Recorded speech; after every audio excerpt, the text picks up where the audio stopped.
What is up, everyone? So for those of you who do not know who I am, which honestly should be everyone since this is my first video, my name is the Panda Killer. Today, I'm going to be talking about all of the champions we can expect to see in the upcoming Battle Pass. Now, with each champion, I'm also going to be talking about the damage multipliers on each of their skills. For those of you who do not know what a multiplier is, I plan on having a whole in-depth video on it in the future. But all you need to know for now is the higher the multiplier, the more damage that skill is going to do. The first champion we'll talk about here is the Exiled Sorcerer. He is a rare champion in the Barbarians faction. Overall, his general appearance is fine. He's a rare, so don't expect anything too crazy. Now, his base stats. His HP is a bit low. Attack is actually pretty good. Defense, again, a bit low. And speed is a bit low. But you know, given the fact he's a rare champion, I think his base stats are kind of solid. Now, as A1, he attacks one enemy 2 times. Each hit has a 30% chance of placing a 30% decreased defense debuff for 2 turns. This means books to having a 45% chance of landing. The multipliers on this skill is 2.4. Given the fact that it hits twice, a multiplier of 2.4 actually isn't bad. Though, since this is the small versus decreased defense, I don't know if it's going to be used a whole lot, but it's, you know, still better than some A1s. As A2 is attack all enemies, has a 50% chance of placing a 15% decreased speed debuff and a 15% weaken debuff for 2 turns. This is on a 3-turn cooldown and can be booked to having a 45% chance of landing. The damage multiplier on this is 4.3. 4.3 on an AoE is actually a pretty decent multiplier, especially for a rare. Aside from that, debuffs, weaken is definitely a pretty good debuff. Decreased speed is not as good of a debuff, but it does have some uses. Lastly is A3, has a 75% chance of placing a 15% decreased crit rate debuff and a 15% decreased crit damage debuff on all enemies for 2 turns. This can be booked down to a 3-turn cooldown, and also can be booked to having a 45% chance of landing. So overall, what are my thoughts on this champion? I think he's alright. I personally don't see anywhere I would use him, but early game, I feel like this guy could have some utility in Faction Wars. He's definitely better, in my opinion, than a number of the rares in the Barbarian faction. So he's not getting you to stage 21 or anything, but he can definitely get you up there so you're farming some decent glyphs. I should have mentioned he also does have an aura skill, so increase ally attack and faction crypts by 20%. It's not the best. Honestly, it's one of the worst in my opinion, but it's better than nothing, and if you don't have any aura skills in Faction Wars, definitely throw this one in there. So overall, if you're brand new to the game, I wouldn't invest heavily into him, but he could have some uses. Aside from that, I don't really see this guy being used too much. Moving on to the next champion here, we have Wandering Priest. Now, at first, I thought this champion was a girl, but at a second look, I'm pretty sure this is a dude. Mostly because this is a barbarian and they are wearing clothes. So, yeah, pretty sure it's a dude. Anyway, base stats. HP is actually fairly decent. Attack is low, but I don't care. Defense is fine. Speed's pretty good. Moving into the A1, it's attack one enemy 2 times. Each hit has a 30% chance of placing a 25% decreased attack debuff for 2 turns. Now this can be booked to having a 40% chance of landing. In hindsight, I think I said 45% chance for the debuffs on the last champion. That should be 40. I apologize if I said the wrong thing. But yes, 40% chance of landing. The multipliers on this is 2.5, which is actually just slightly higher than the past champion. This is something interesting I've noticed in looking at damage multipliers. A lot of times if a champion is a support-based champion that's based off of attack with low attack stat, they give them a little bit higher damage multipliers to help them out, and because they don't expect you to build for attack. The A2 removes all debuffs from a target ally, then heals them by 30% of their max HP, and place a veil buff on them for 2 turns. This can be booked to a 3-turn cooldown. Overall, fine ability, but nothing too crazy comes to mind. A3. Place a 15% strengthen debuff. 15% strengthen buff and a 25% increase accuracy buff on all allies for 2 turns. This can be booked to a 3-turn cooldown. Overall, strengthen has some uses. We really haven't seen a whole lot, but based off the testing I have done and seen others do, it's fine but not amazing. Increase accuracy. Actually, I do not like a whole lot, because if you're relying on debuffs, you want to have that stable accuracy up all the time. You don't want to sometimes land on debuffs, sometimes not. So overall, not impressed. Or skill. Increase ally defense and faction clips by 20%. Overall, not too impressed with this champion. It's pretty much an inverse of the past champion. This one keeps you alive. The other one helps down the enemy. So kind of same things apply. If you're early game, yeah, maybe faction wars, but I would not invest heavily into this champion. Moving on to the epics, we have Royal Arts Mage. Overall, I really like the look of this guy. I love all the weapons, the lightning. I think they did a pretty good job with his general appearance. He is a Bannerlord, which I am excited about because I could use some more good Bannerlords. I guess spoiler, I think this guy is pretty good. HP, yeah, pretty good. Attack, bit low. Defense, no complaints. Speed, at 108. 108 is actually a pretty good speed. So, moving into his skills. His A1 is attack 1 enemy, fills this champion's turn meter by 10%, fills the turn meter by 20% if this attack is critical. Nothing too special, it's fine. Little extra turn meter, not going to complain about some extra turn meter. The multipliers of this is 4.8, so if you do blow this guy for attack for some reason, it should hit pretty hard. Now the A2, attack 1 enemy. Also attacks all other enemies if the first attack is critical. Each hit has a 50% chance of placing a stun debuff for 1 turn. After attacking, decrease the turn meter of each enemy without a stun by 20%. Wow, okay. So you get the 50% all the way up to a 75% chance of landing, and you book this down to a 3-turn cooldown. It's a lot to unpack here. I will mention that the multiplier for this skill is 6. That is actually insanely good for an AoE. I am slightly concerned that maybe it's only 6 for the initial attack, and then if that's critical and attacks all the other enemies, maybe it goes down to a 3 or something, and I just did not see that. But assuming the damage multiplier is 6 for the first attack and the AoE afterwards, that could hit really, really hard. So just for some reference, Foley, his AoE that people use in Platinum Arena sometimes, has a multiplier of 4. Yes, Foley has lots of other utility in Arena. It's not just that skill, but still, that skill hits hard. Trunda, I think it's her A2 that hits twice if it did not stun on the first hit. Each of those hit for 3, so that makes up for a total of 6. And she's used so often in Platinum Arena as one of the hardest hitting AoE champions. And for this champion to have pretty much the same multiplier as her is crazy.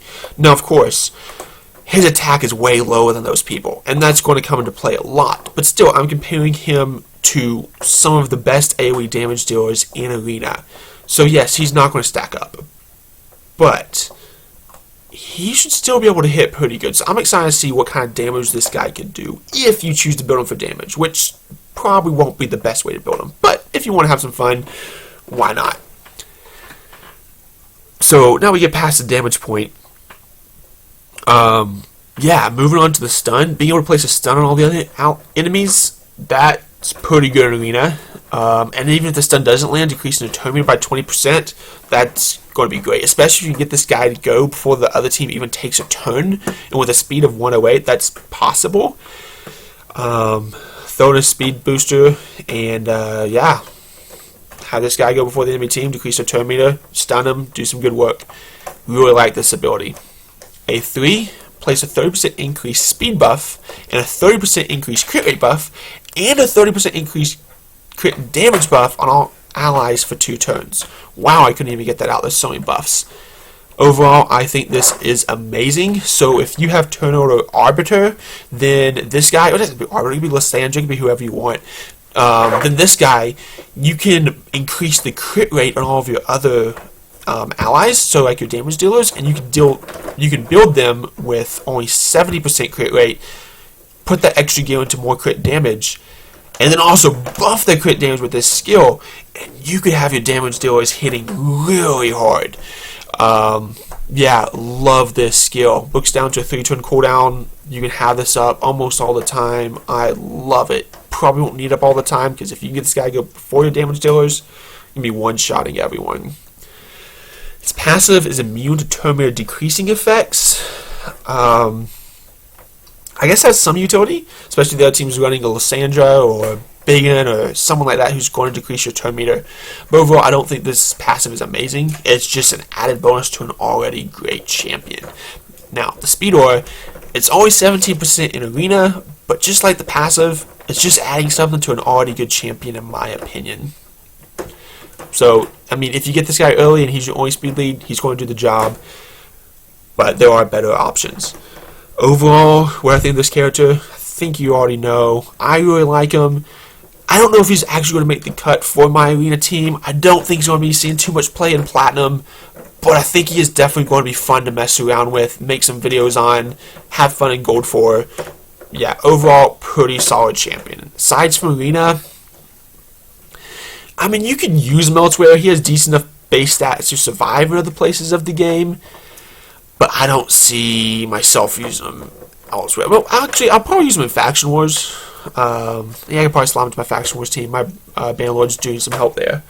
Alright, y'all. Sorry if there was some background noise when I was reviewing that past champion. I had my dog sitting beside me, and she got a hold of something and decided to make some noise with it. But she's in another room now, so we should be good to move on. Looking at this next champion, Inferno Golem, Demon Spawn champion, defense base. I like that. Overall, yeah, really fierce looking champion. Really love it. Base stats, HP, I prefer it to be higher, but it's fine. Attack's low, but I don't care. Defense, really, really good. Speed's a bit low, but you know, I'm fine. I really like that defense stat. A1, attack one enemy, has a 50% chance of placing a decreased crit rate debuff for 2 turns. It's based off of defense. The multiplier on this skill is 4. Just for reference, Alton's A1, the multiplier on his is 3.3. So this skill could hit relatively hard, especially considering his base defense. So, as far as landing the decreased crit rate debuff, you know, why not? But it's not amazing. And that books up to, what, 70%? You know, I'm not going to be trying to throw books on this, but it's there. Now A2, this is where we really start getting into something. Attacks all enemies, has a 20% chance of placing HP burn debuff for 2 turns. The chance of placing this debuff increases by 20% for each enemy alive, based off defense again. Immediately my thought goes to spiders. That 20% is going to jump right up to 100, place that HP burn on all the spiders. Done. It's also magic, going to help out again because it's the perfect affinity for spiders 20. Love this guy.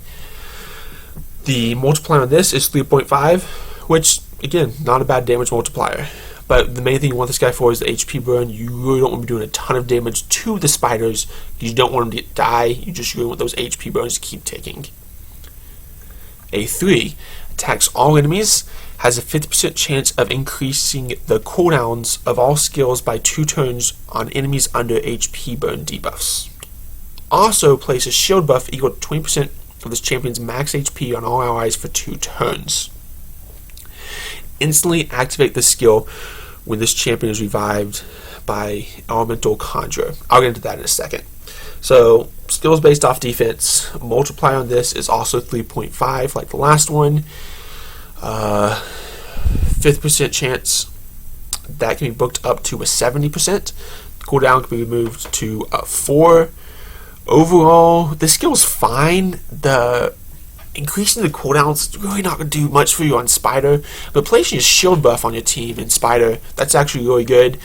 doesn't have the highest max HP, so the shield's not going to be anything crazy. You know, you're not looking at a miscreated monster skill by any means. I mean, miscreated monster, his shield is insane. This guy, I mean, not even going to be a fraction of that. But still, I mean, he already fits into your spider's team with that HP burn. This is just an added bonus of keeping your team alive.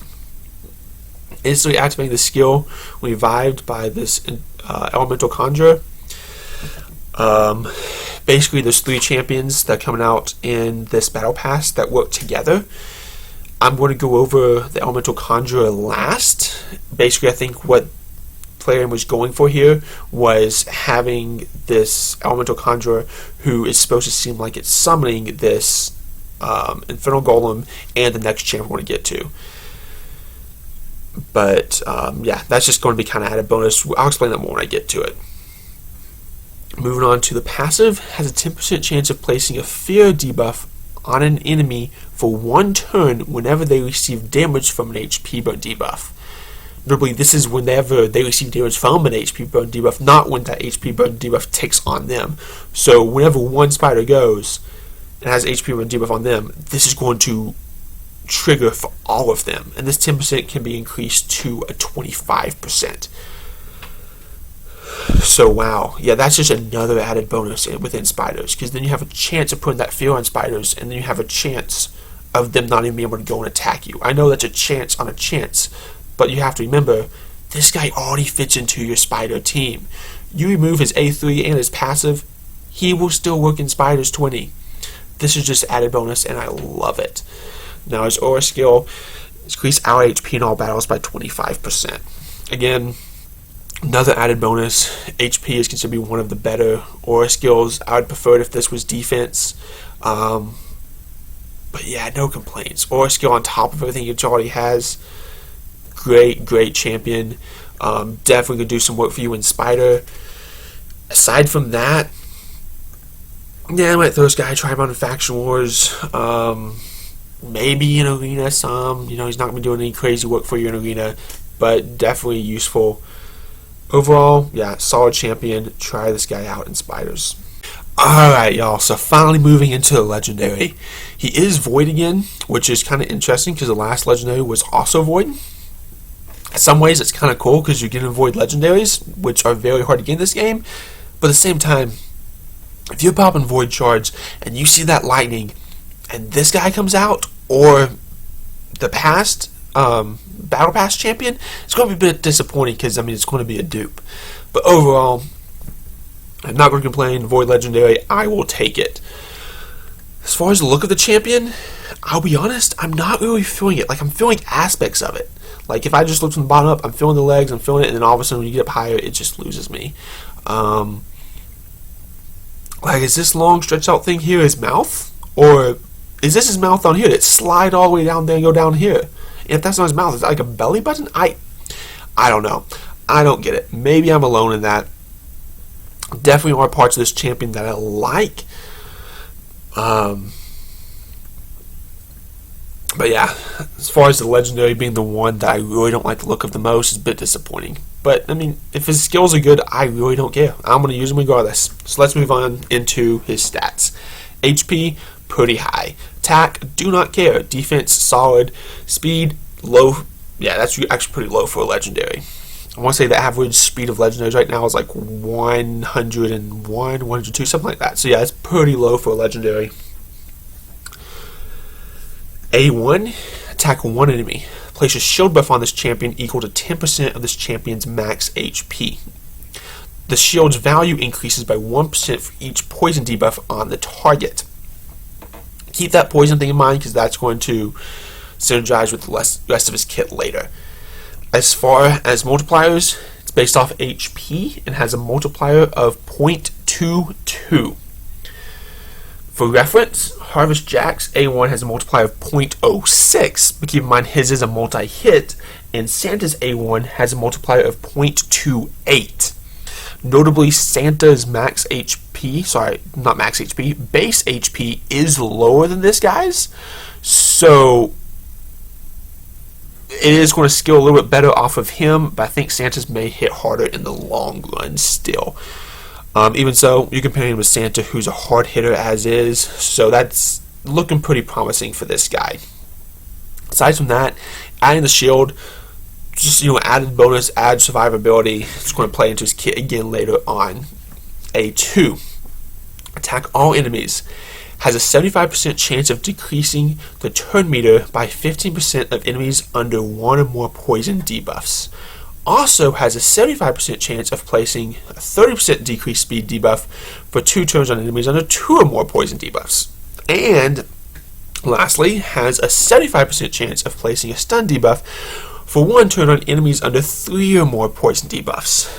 Right, the last elemental we looked at, he has where it automatically activates the skill if he's revived by the elemental Conjurer. Again, I'll get into that later. Based off of HP again, which is great. The multipliers on this is 0.24. And an AoE, that's actually pretty good. Again, for reference, the multiplier on Harvest Jack's A2 is 0.16. And the multiplier on Santa's A2, which is an AoE, is 0.25. Again, this one's 0.24, so it's just slightly lower than Santa's. But again, as I mentioned, his max HP is higher than Santa's. Why do I keep saying max? Base HP is higher than Santa's. I'm so glad they do not give you max HP. I would hate if they put a cap on that. Anyway, back on track. This skill should hit hard. Plus the other added bonuses in here and activating automatically revived. Really like this skill. You really have to see the rest of the kit before you actually see why it is so good. A3 places 25% strengthen buff on all allies for 2 turns, and has a 50% ally protection buff on all allies except this champion for 2 turns. Strength and ally protection, I love it, keeping him alive, keeping the team alive. Just, yeah, great synergy between the A1 to keep himself alive and keeping the team alive. Love it. Lastly, the passive. This is going to be a mouthful. When attacked, has a 50% chance of placing a 5% poison debuff on the attacker for 2 turns. Notably, this book's up to 75%. And that is a large poison, so very good. Moving on to the next part. Whenever an ally is attacked while under a strengthen buff, has a 50% chance of placing a provoke buff on the attacker for 1 turn. I love that. He's protecting your team, and then even when they do get hit, it's going to pull them into attacking him on the next turn. Really great synergy there. Moving on to the next part. Increases champion's max HP by 5% whenever an enemy receives damage from a poison debuff placed by this champion. Whenever an enemy receives damage from a poison debuff placed by this champion, also decrease their max HP by 5%. So they're having the poison tick and they're losing damage from that. Then they have the max HP decreased. Then he's getting that max HP that's coming off of them, adding even more sustainability to this champion. And like I said, this guy already has higher base multipliers. So not multipliers, higher base HP than Santa. And this is just adding even more HP on top of this. This guy is going to be a tank. So just kind of conditions on this: cannot decrease a single champion's max HP by more than 25% in one battle. Okay. Will not decrease boss's max HP. Okay. Cannot increase his champion's max HP by more than 50%.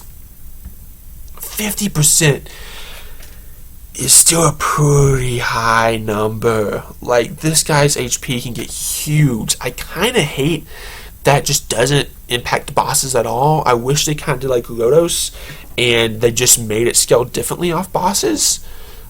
Maybe, this guy isn't released yet. Maybe they're going to add more to this. Maybe this is already so long they just didn't include it. I don't know.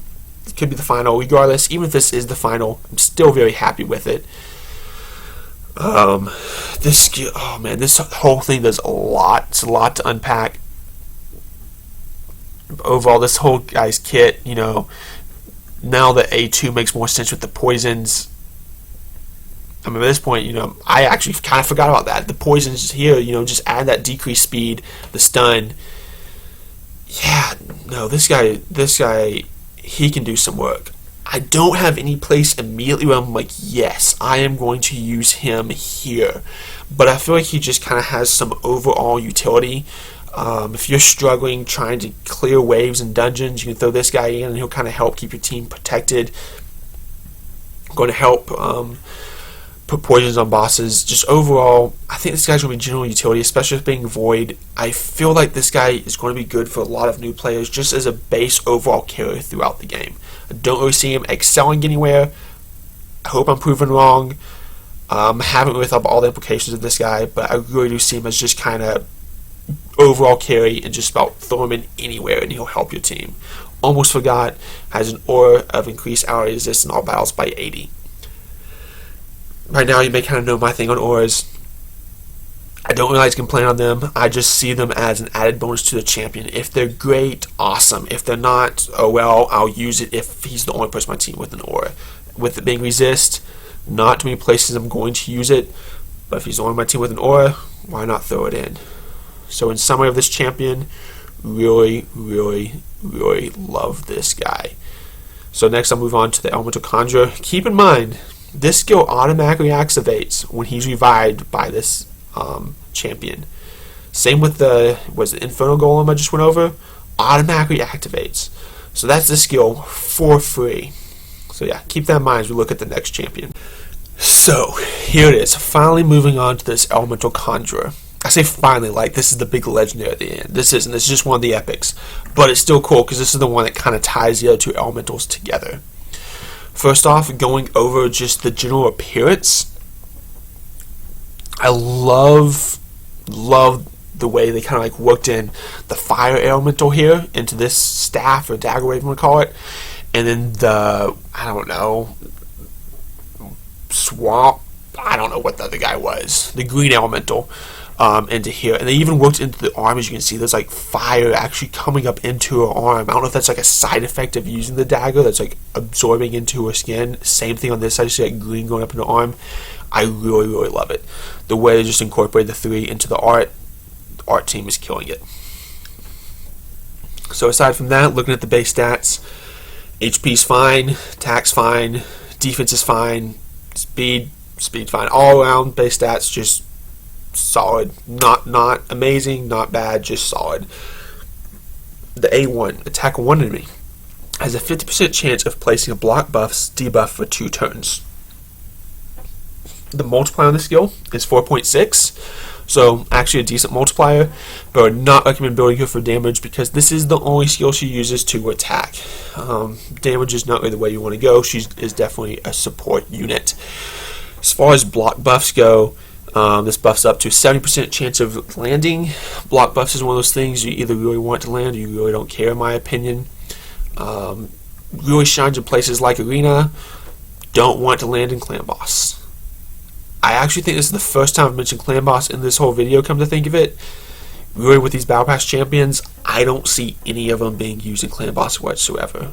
There are a lot of really good YouTubers out there who specialize in Clan Boss, who I'm sure could prove me wrong, but overall, I really don't think you want to have anyone here who's just going to shine in Clan Boss. It's more so, you know, dungeon clearing and arena stuff here. A2 has a 75% chance of removing all buffs from all enemies. Also has a 75% chance of placing a 25% weakened debuff on all enemies for 2 turns. Books to 100% chance and a 3-turn cooldown. This is really giving me like Madame Cirrus vibes. Very, very similar. Instead of placing, you know, decreased attack and decreased defense, this skill places a weaken. Yeah, we've seen with Madame Cirrus how strong being able to remove all buffs from enemies is, especially with a 100% chance like this, and then add the weaken on top. Yeah, this girl can definitely see some play in Arena. Is she as good as Madame Cirrus? I don't know. They both have their place, I think. I think Madame Cirrus is going to be the better of the two, based off just if you're trying to fill that role of removing debuffs, especially because Madame Cirrus has it on 2 different moves. But again, really great champion. Not everyone has a Madame Cirrus. Everyone can get this champion. Love it. a 3. Here's the one that incorporates with the other two champions we've looked at. Revive a dead ally with 50% HP and 50% turn meter. Then place a block buffs on them for 2 turns. So just right out of the gate, being a dark elf and having revive is really good for that faction.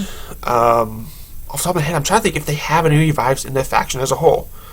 They may have one I'm missing it, but all I remember is Dark Elves does not have too many revives. So I'm probably going to be building her and throwing her into my Faction Wars team. Honestly, getting reviving my Faction Wars team is probably the only thing I need to be able to take it all the way to or through 21. So love that already. Aside from having revive, 50% HP, 50% turn meter, it's great. Block buffs, fine. You know, it's only one ally, but still fine. 4 turn cooldown, I'll take it. Moving on to the synergy, we'll also revive the Inferno Golem, or I just realized I never pronounced his name in the last one. Probably going to pronounce it wrong, but Urost, the Soul Cage, with 30% HP and 30% turn meter if they are on the same team and not the target of the skill. So basically, revive someone in your team and it revives. I'm honestly not sure if it's both of these or one of these. Looking in the game files, it actually has the word "and" in here. So I think it may revive both. It honestly could be both, or you have to... It could... I don't know. I feel like if it was random, it would say random here. And I feel like if you had to pick one of the two, I feel like it would say that as well. So I'm honestly not sure if it's going to be one or both. I'm leaning towards both, though. So yeah, really like that. Now the third part... If either Inferno Golem or the Soul Cage are the target of the skill, that champion will revive with 50% HP and 50% turn meter and a block debuffs for 2 turns. This also confuses me. Maybe I don't know. It's just redundant with the first part. Maybe I'm missing something. Maybe I need to go to bed. I don't know. Y'all can tell me in the comments if I'm missing something obvious. But that just seems completely redundant with the first part. Maybe it's, you know, the 50% HP and then you get an additional 50% HP and additional 50% turn meter, but then the block debuffs is still redundant.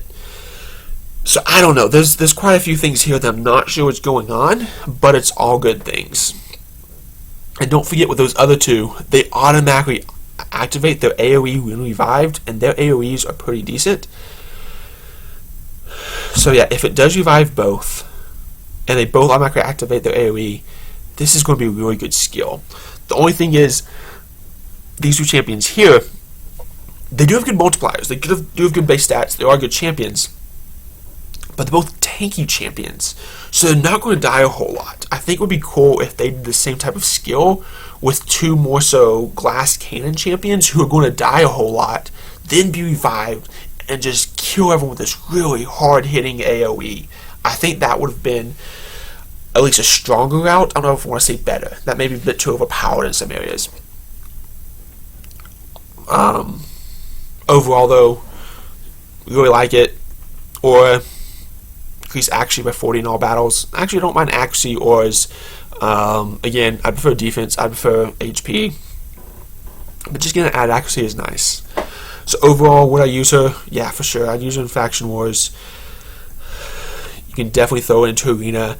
It'd be interesting trying to throw her with the other 2 elementals in Arena. You know, maybe something might happen with that. Throw someone else in. I don't know. One thing I really am interested to see is if this team of these 3 people, I wonder if the 3 of them combined can clear all of Spiders 1 through 20. Because with the Fire Elemental, he pretty much has everything you need to do damage. I'm going to call him Swamp. I don't know. The Swamp Elemental, he just keeps everyone alive, which is all you really need when you have HP burn. Just stay alive and let the HP burn tick. And she just adds an extra bonus of, hey, if someone dies, revive them. So I don't know. I feel like this battle pass may just be, hey, you having trouble with spiders? Buy this, clear spiders, easy. Maybe not easy. You still need decent gear. But overall, I think these champions battle passes are looking pretty solid. So to all of you who made it this far in the video, I just want to say thank you so much. I know this has been a rather lengthy video, and this has honestly been my first YouTube video ever, so there's lots of things I could have done better. Lots of ways I probably could have made it more enjoyable and more understandable. If there's anything that you think I could have done better or would like for me to do better in the future, please let me know in the comments down below, and I'll do my best to make that happen. So a little bit about what my plan is. I honestly don't think Raid needs any more content creators. They already have so many. That is with the exception unless someone can bring something unique or new to the table, and I think I may be able to do that. So my videos that I have lined up for the future is my next video. I plan on going over, I think it's 9 other champions that are currently not released within the game. I plan to go over them just like I went over these Battle Pass champions. The catch with this is all these champions have been gone over by another content creator, and there have been screenshots online. However, those are old screenshots. They were translated to English, and there were some errors there. Some stuff has been updated and changed, and based off of what I saw, at least from the other content creators' video, not all the skills were shown. Like this Angel's A1, for example, was not shown in the video, which is very important and ties the whole kit together. Of course, I'll also be going over the multipliers for all these champions as well, which to my knowledge, no one else has put out. In addition to that, another video I want to have coming up is just multipliers in general, going over how that matters, and just going over all the little details of multipliers. Lastly, what I really am working on, big project of mine that I'm so excited about, is I'm working on an Excel document with the multipliers of every single champion in the game. This includes bosses and everything as well. It is a big project, but it's something I'm really excited about. More than likely, I'll probably share it and do it in videos in groups. So my goal is to have all the legendary multipliers done by the end of the week, make a video on that, and then hopefully get epics next week, then rares, then commons and uncommons, and then bosses. But we'll see how it goes. So yeah, if what's coming up sounds exciting to you, please hit the subscribe button down below, leave me a comment, leave me a like, I don't know, whatever that YouTube stuff is. And honestly, if you don't, 5 subscribers, I'm still going to put it out anyway because it's something I enjoy doing. And lastly, before I go, as I mentioned, this Champion's A1 was not shown in the other content creators video, and I don't think it's been shown online, I could be wrong, but just a little preview of this Champion's A1. Attack 2 times at random, has a 75% chance of placing a Hex debuff for 5 turns. This debuff cannot be resisted. Each critical hit decreases the cooldown of the Not of This World skill by 1. So there's a lot there.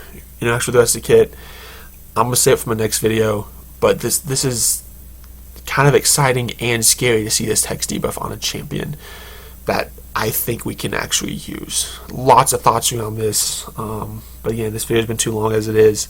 I will share this hopefully in my next video.